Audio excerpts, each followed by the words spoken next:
If this deal happens, will that open the door for more companies to invert despite what President Obama says? With us now for more on the possible deal and what it means for other inversion deals, Daniel Mitchell from the Cato Institute. Welcome, Dan. Glad to be on the program. Can you clear up something first for me here? The report, I mean, how much of this is really a tax inversion deal? It looks like the effective tax rate for Burger King was something like 27% in its latest period, and that by the time you lop on provincial taxes and everything, that it may not be that much lower for Tim Hortons. Well, you have to look at not only the effective tax rate, which is the average of what Burger King may pay, but you have to look at the marginal tax rate, which is what matters for decision-making about how much new money to invest, how many more jobs to create. But even more important than that, the advantage to Burger King of changing its legal home from the U.S. to Canada is that Canada doesn't have the kind of onerous worldwide tax system the U.S. has. So all of Burger King's operations in Asia, in Europe, and elsewhere, you wouldn't have the double taxation of not only paying tax to those countries, but then also having to declare that same income on your U.S. tax return and then paying a second layer of tax. So a Canadian legal home, it's not just the tax rate in Canada, it's the fact that they don't have the American-type worldwide tax system.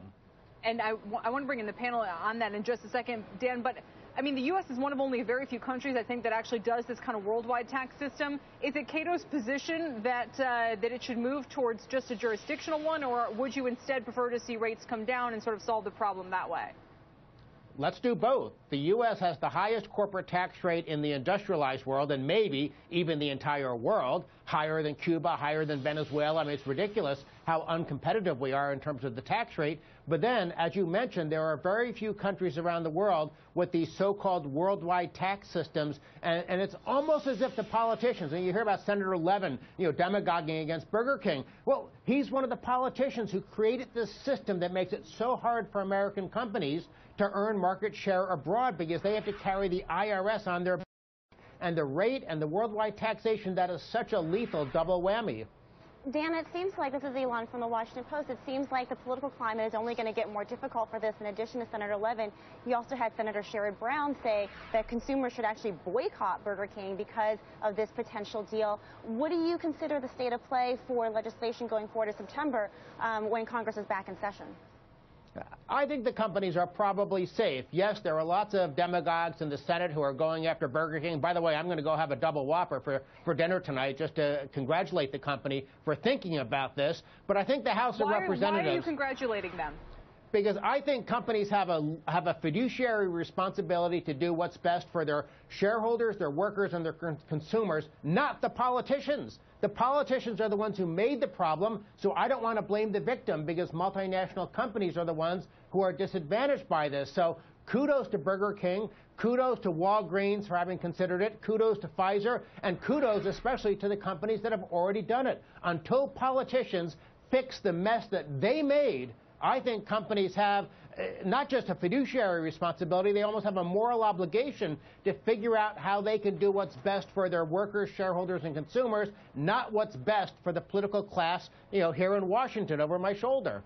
But Dan, in this situation, the inversion seems to be the icing on the cake. When you look at Tim Hortons' same-store sales, it's actually double the growth here in the U.S. as it is in Canada. And it seems that Burger King is buying the growth, and it just accidentally happened upon the fact that the way the tax code works, it can domicile in Canada, even for a tiny tax break for the company. But this is a company that ultimately is buying growth, and it just happened upon an inversion. Why does that make you think that other companies will follow suit of Burger King, and why does it make you applaud them?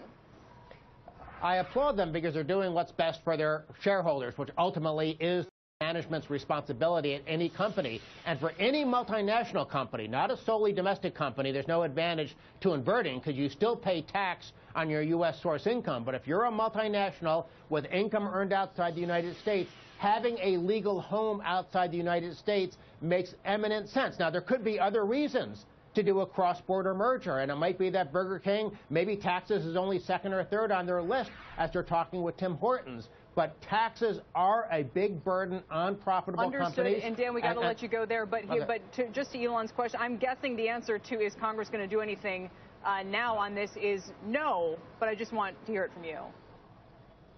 And no way that Congress and the House, I think, does anything other than maybe something cosmetic. Wow. expect for more of it. And I'm already looking on Twitter, people saying, you know, if Burger King moves its headquarters from the U.S. to Canada, I will never eat at their restaurants. Again, things will get interesting from here. Dan Mitchell, thank you, sir, this afternoon.